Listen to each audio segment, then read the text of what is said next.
को सब्सक्राइब करें और बेल आइकन को दबाएं। राजू भैया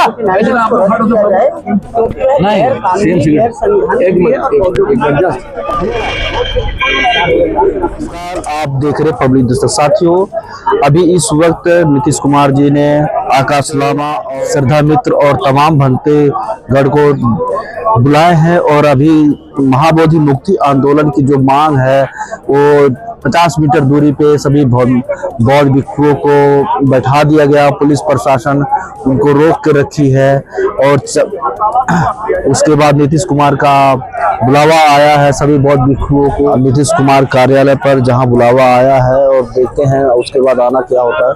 और सभी अभी नीतीश कुमार जी के पास मिलने गए हैं आकाश लामा और तमाम भिक्षुओं क्या कहना चाहते हैं।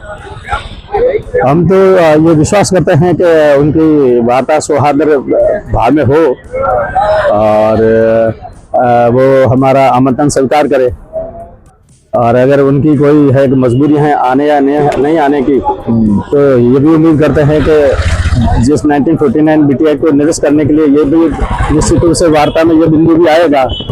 तो उसके बारे में जैसे ही हमारे जो नेतृत्व जो गया है वो आएंगे बताएंगे, उसके हिसाब से कोई नीति तय की जाएगी। कहाँ से आए हैं आप? मैं जयपुर से आया हूँ, प्रज्ञा मित्र बौद्ध। भाई मैं पूरा का पूरा भारत भ्रमण कर चुका हूँ, तो गया से पटना तक की दूरी तो मात्र 125 किलोमीटर है। ये तो मेरे लिए बहुत छोटी सी जगह है, आराम के साथ आ गया। क्या आपकी बातें नीतीश कुमार क्यों नहीं मानेंगे? उनको मानना पड़ेगी। हम निराश नहीं होते, हम हमेशा सकारात्मक रहते हैं।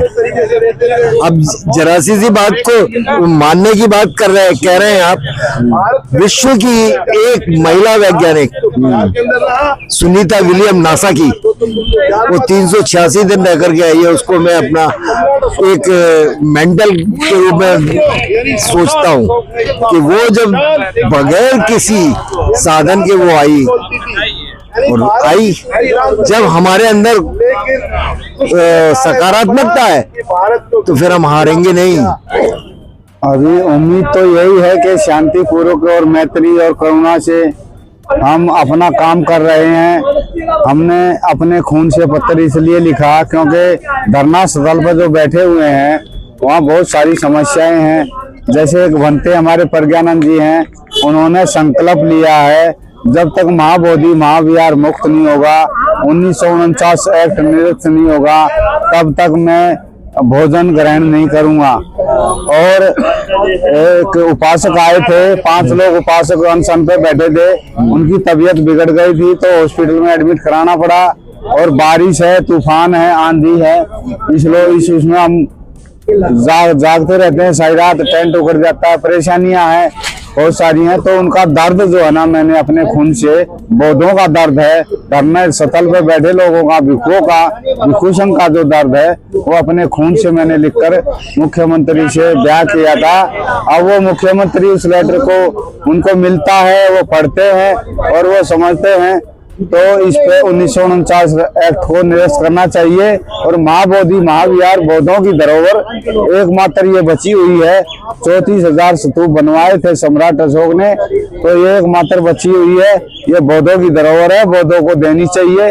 और आज हम 4 तारीख से चले थे बोध गया से, और कल हम यहाँ पहुँच गए थे, रात को बौद्ध विहार में रुके थे। तो अभी हम मुख्यमंत्री नीतीश कुमार के आवास पर आए थे, लेकिन पुलिस प्रशासन ने हमें यहाँ रोक दिया। हम यहाँ रोड पे बैठे हुए हैं। कुछ देर बाद वहाँ से 5 लोगों को बुलाने आए हैं, 5 लोग गए हुए हैं, लामा जी गए हुए हैं। अब देखते हैं क्या बातें होती है, क्या नहीं आश्वासन मिलता है, वो ज्ञापन देंगे। और उनको 12 मई की बुद्ध जयंती है, उसका निमंत्रण हमने देना था और कुछ बातें नहीं थी। वो इसको कब अमल में लाते हैं, BT एक्ट निरस्त कब करते हैं, नहीं करते हैं, वो उनकी सोच के ऊपर बात थी। लेकिन 12 मई का निमंत्रण पत्र देने के लिए भी हमें रोका गया यहाँ। तो हमें सबको मिलना चाहिए था और हमारी बातें सुननी चाहिए थी। हम नीतीश कुमार के पास आए हैं BT एक्ट को लेकर के रद्द कराने के लिए। आर्टिकल 13 का जो प्रावधान है, आर्टिकल 13 के आधार पे जो पिछले का 1950 के पहले जो सारे एक्ट हैं वो संविधान कहता है शून्य रहेंगे। तो ये जो बीटी एक्ट है ये 1950 के और पीछे का है, पूर्व का है। तो ये तो मुर्दे का समान है, इसको जिंदा क्यों रखा जा रहा है? तो बोधि महाविहार को मुक्त कराने के लिए हमने सुना है कि बिहार प्रदेश सरकार नीतीश कुमार बहुत सुंदर काम करते हैं। हम ये भी संदेश देने आए हैं कि देखते हैं मुख्यमंत्री महोदय नीतीश कुमार जी कितने खूबसूरत काम करेंगे। और यही सबसे बड़ी संदेश का हमारा एक उनका परीक्षण भी है कि लोग कहते हैं ये मुख्यमंत्री बहुत सुंदर काम करते हैं। तो हम देखते हैं कितना बड़ा खूबसूरत काम करने जा रहे हैं। ये बुद्ध के बारे में क्या सोचते हैं और बीटीएस के बारे में क्या सोचते हैं, संदेश दे रहे हमने आया है। और क्योंकि बीटी एक्ट खत्म होने से अब ऐसा हमारा कोई बड़ी दिक्कत नहीं है। हम ये भी कहना चाहते हैं कि हिंदुओं के जो मंदिर हैं उसमें हम बाबा साहब बुद्ध की प्रतिमा रख सकते हैं। समझौता ऐसा कर ले तो तुम अपने लाइन में काम करो, हम अपने लाइन में काम करो, ऐसा भी समझौता कर लो। अगर आप समझौता करते हैं कि बोधि महाविहार में हिंदू धर्म के देवी देवताओं को लेकर के हम पूजा करेंगे, तो हम भी कहते हैं कि हिंदू धर्म के जो मंदिर हैं उसमें हम बाबा साहब बुद्ध की प्रतिमा रख करके हम लोग भी बनते लोग काम कर सकते हैं। बहुत बड़ी बात बोल रहे हैं। और ऐसा अगर तुम समझौता कर लो, इस बात पर हम हाजिर हैं। चलो दो में कुछ फाइनल करें। हम देखने आए हैं कि बिहार सरकार कितना बड़ा खूबसूरत फैसला सुनाएगी। इसी सबसे बड़ी परीक्षण है और इसी का हमारा सारा इंतजार है। बीटी एक्ट खत्म करो और बोधि महाविहार को मुक्त करो। देखिए, मुख्यमंत्री से हम लोग मिलने गए थे। शायद मुख्यमंत्री के सचिव ने ये मेमोरेंडम लिया है और उनको मिलाने की लाइन अप कर रहे हैं। आजकल में तो कोई डिसीजन होने वाली है तो कहा है, आश्वासन दी है कि ये प्रोसेस है, ये प्रोसेस से चलिए, आश्वासन दी है। और हम लोग अनशन कंटिन्यू करेंगे। और अब आंदोलन यदि सीरियसली नहीं लेंगे तो तीव्र आंदोलन होगी। इतना मैं आपको बोलना चाह रहा हूँ। मुख्यमंत्री से मिलने गए थे तो मिले थे? मुख्यमंत्री के सचिव मिले हैं, उन्होंने पत्र लिया है, हम लोग ने जो इन्विटेशन भी दिया है और मिलने के भी समय फिर से उसमें थोड़ा एडअप कर दिया है। सचिव से और मुख्यमंत्री के जो सचिव से बात हुई, अब लोग आगे बढ़ाएंगे। हमने कहा कि आप टेलीफोन आश्वासन लीजिए, तो बोले ऐसे प्रोसेस नहीं, ये दूसरा प्रोसेस है। काफी देरी हम लोग को बातचीत चली। 17 सितंबर का जब हम लोग ने पटना में बड़ा रैली हुआ था उसका ज्ञापन भी दिए। तो आप ज्ञापन पे ज्ञापन लेने जा रहे, तो हम अभी मानने वाले में से नहीं है जी। ये क्लियर मैसेज चली गई है, ये जो प्रशासन से आए हैं। एक अच्छी बात तो हुई है, लेकिन सकारात्मक के लिए हम लोग रिजल्ट के लिए हम लोग वेट कर रहे हैं और मुख्यमंत्री का अब जवाब के लिए हम लोग इंतजार कर रहे हैं। आज तो कई सालों से आप लोग मुख्यमंत्री को आवेदन दे रहे हैं, कैसे आप कह सकते हैं कि आपके यहाँ के आने के बाद जो आवेदन दिए? उनके पर्सनल सचिव से बात हुई है, एक आश्वासन मिली है, जल्द से जल्द मुलाकात भी होगी और इन्विटेशन भी हम लोग मुख्यतः हम लोग इन्विटेशन देने आए थे। जो 12 मई में बुद्ध पूर्णिमा है, तो इसी इन्विटेशन देने आए थे। तो अभी आश्वासन भी दी है, तो अब देखते हैं। अब 12 मई आने वाली है, ठीक है ना? ले लिए, रिसीव कर लिए हैं जी, बिल्कुल। लेकिन देखिए इन्विटेशन तो स्वीकार किए हैं। अगर मुख्यमंत्री साहब, देखिए कई बात ये होती है कि कोई विधायक के जरिए से, कोई सांसद के जरिए से जाना चाहिए, ऐसा हमको निवेदन किया जा रहा था। लेकिन वास्तविक में अगर मुख्यमंत्री साहब हमारे सांसद विधायक के बगैर हम डायरेक्ट अगर भेंट, हमारी मुलाकात अगर वो कर लेते तो जनता से डायरेक्ट मिलने वाले मुख्यमंत्री कहलाएंगे। अब वो आश्वासन तो उन्होंने कहा है सचिव महोदय ने कि पत्र आपका मिल जाएगा, बहुत जल्दी इस पे मिलेंगे। अगर फोन आएगा, अगर वो डायरेक्ट हमारे पत्र पे, हम देखिए हमारे आंदोलन कोई विधायक सांसद के बल पे नहीं चल रहा है, कोई पॉलिटिकल बल पे नहीं चल रहा है। आपने देखे कोई विधायक सांसद को हम लेकर नहीं आए, एक जनता है, जनता अपनी मांग लेकर अपने मुख्यमंत्री के पास में आई है और वही मांग अगर अगर सही में जनता के हिस्से से हमारे नीतीश कुमार जी होंगे तो हमारे निवेदन को सुनकर वो 2-4 दिन में हमसे मिल जरूर लेंगे, निवेदन को स्वीकार करके वो कार्यक्रम में आएंगे।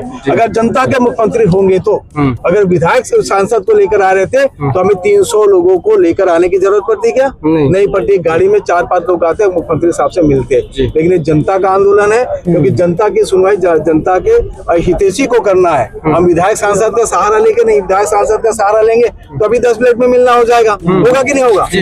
तो हम विधायक सांसद की वो वाली बातें, और हमारी जो बात चल रही है, आकाश लामा जी बताया कि बहुत जल्दी अच्छा रिजल्ट आएगा, देर से बेर क्यों ना हो, हमारा धरना आंदोलन चलते रहेगा।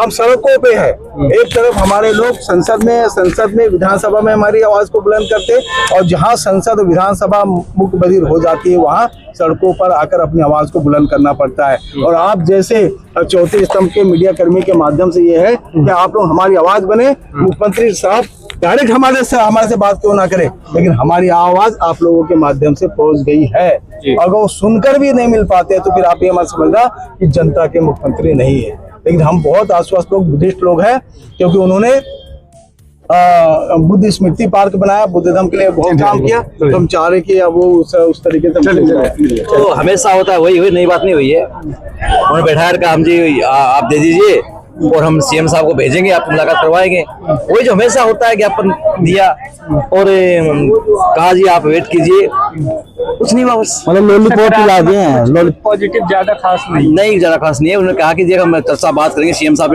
कब टाइम देंगे, है ना, फिर वो उनकी इच्छा भी डिपेंड है कि आप आपसे मुलाकात करेंगे या नहीं करेंगे। मतलब बहानेबाजी कर गए हैं, वही गुमराह करने वाली बात है। हमने 2 काम कहा, या सर हमारे बहुत विषयों के यहीं पे धरने बैठे तो आप लोग, या फिर तमाम विषयों में आप अरेस्ट कर लीजिए, क्योंकि हमें वापिस जाके लोगों को क्या कहेंगे। जो इस हाथ से हम 3 दिन से हमारे बहुत विषयों पे चल के आ रहे हैं, यहाँ भूख प्यास से आ रहे हैं, तो धूप पे चल के यहाँ तक पहुंचे हैं, और आप कह रहे हो कि ये मुख्यमंत्री की इच्छा पर डिपेंड है, वो आपको कब टाइम देंगे नहीं देंगे, ये उनकी इच्छा बात है। तो क्या ये भारत के अंदर बहुत भिक्षुओं का या बौद्ध धर्म की कोई वैल्यू नहीं है क्या? क्या ये बाबा साहब संविधान के मानने वाले लोगों की कोई कदर नहीं है क्या? तो इस प्रकार से दोहरा प्रशासन चल रहा है भारत के अंदर। एक तरफ तो वो लोग जो बाहर जाके बुद्ध को बड़ा सम्मान देते हैं और भिक्षुओं को बड़ा सम्मान देते हैं, और यही बाहर के जो भिक्षु है वो लोग बैठे हुए हैं, उनके कोई वैल्यू नहीं समझते हैं। अरे ये जनरल पर्सन मानते हैं क्या? भारत के वो जनरल पर्सन है क्या? नहीं, वो जनरल पर्सन नहीं है ना, वो विशेष धर्म को रिप्रेजेंट कर रहे हैं। इसलिए भारत के अंदर उन्हें बहुत धर्म का और बहुत धर्म के मानने वालों को कोई अहमियत नहीं दी जा रही है। इसलिए यहाँ पर हमारे बहुजनों के साथ जो अन्याय हो रहा है, लगातार लंबे समय से अन्याय हो रहा है, और इस अन्याय को हम कब तक सहन करते रहेंगे साहब? क्या कहना चाहेंगे तब सरकार से? सरकार से कहना चाहेंगे कि हमें आगे से आंदोलन को तीव्र करेंगे और इसे आंदोलन को एक नई गति देंगे हम इससे, ये हमारा कहना है सरकार से। समाप्त नहीं है। महाबोधि महाविहार मुक्ति आंदोलन 1949 बीटी एक्ट काला कानून के विरोध में हम लोग 12 फरवरी से लगातार 84 दिन से धरना प्रदर्शन जारी है काला कानून के विरोध में, और उसी सिलसिले में हम लोग 4 मई से पैदल चलकर यहाँ पटना तक आए मुख्यमंत्री जी को ज्ञापन देने के लिए, और मुख्यमंत्री जी को विशेष सचिव से मिलकर हम लोग ज्ञापन दिए हैं। और अभी धरना समाप्त नहीं है, हम लोग अभी हम लोग बुद्धगया में जाएंगे, जहाँ हम लोग 84 से धरना प्रदर्शन करें, वहाँ पर हम लोग धरना प्रदर्शन करेंगे। और जरूरत पड़ेगा तो अगर हम लोग को आज का जो मांग है ये नहीं सुना जाएगा तो हम लोग बड़े स्तर पे ये यहाँ जन आंदोलन खड़ा करेंगे पटना में। बंते जी, क्या लगता है कि आप बौद्ध भिक्षुओं को पहली बार लॉलीपॉप दिया जा रहा है नीतीश कुमार द्वारा, क्या आपको ऐसा लगता है? देखिए, ये हम लोग कई बार प्रयास किए हैं, आज भी उनके विशेष सचिव से हम लोग मिला है अभी, तो अभी उनको ज्ञापन दिया है और वो मुख्यमंत्री तक पहुंचाएंगे, और उनको बाद में मुख्यमंत्री जी मिलने का समय देगा। जैसे ज्ञापन वाली बात हो गई, तो हम जब से आए हैं आज 84-85 दिन हो गया है मेरे को भी ये कवरेज करते हुए, और लाखों के पूरे देश में नीतीश कुमार, पूरे देश में लाखों से ज्यादा ज्ञापन पहुंच गया है। क्या नीतीश कुमार को दिखाई नहीं पड़ रहा हो? क्या वो सब दिखाई दे रहा है, लेकिन आप भी जान रहे हैं कि बौद्ध लोगों को, बौद्ध भिक्षुओं को, बौद्ध लोगों को, बहुजनों को इस देश में दबाए जा रहे हैं और कुचला जा रहा है। और इसी तहत में अभी हम लोग यहाँ पर आए थे मुख्यमंत्री जी को ज्ञापन देने के लिए। यहाँ पुलिस बल के द्वारा रुकवाया गया और जबरन इसको मतलब यहाँ लोगों को रुकवाया गया और दमन कर रहा है एक तरीके से, और इस दमन को हम लोग बर्दाश्त करने वाला नहीं है। हम लोग को आवाज जब तक ये हम लोग को नहीं सुना जाएगा, हम लोग ये जो मार्ग जब तक 1949 बीटी एक्ट काला कानून महाबोधि महाविहार मुक्त नहीं होगा, तब तक हम लोग ये आंदोलन पूरा जारी रखेंगे। हमारे चैनल को सब्सक्राइब करें और बेल आइकन को दबाना ना भूलें।